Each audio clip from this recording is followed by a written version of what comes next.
Hey there, viewers. Welcome back to our channel, where we break down tech and finance topics to make your life easier.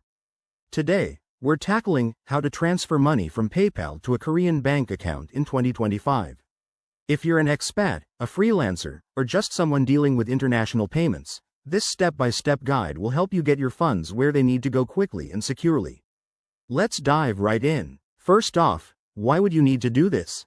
In 2025, with the rise of global freelancing and e-commerce, transferring money from PayPal to a Korean bank is a common task.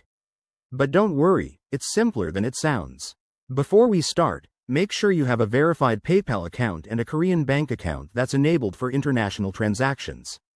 You'll also need to check for any updated regulations, as financial rules can change. Step 1. Log into your PayPal account using your credentials. Once you're in, head to the Wallet section to manage your funds. Step 2. Look for the option to link a bank account.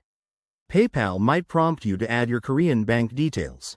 Enter your bank's name, account number, and any required SWIFT or IBAN codes. In 2025, PayPal has streamlined this with better integration, so it should be straightforward. Step 3. Initiate the transfer by selecting the amount you want to move. Be aware of currency conversion. PayPal will convert USD or other currencies to Korean won, KRW, at the current exchange rate, plus any fees. Double check for any additional charges from your bank or PayPal. Step 4. Review and confirm the transfer. You'll get a confirmation email, and the money should arrive in your Korean bank account within 1 to 5 business days, depending on the banks involved. A quick tip. Always use secure networks to avoid scams, and keep an eye on exchange rates to minimize costs. If you're new to this, start with a small amount to test the process. There you have it.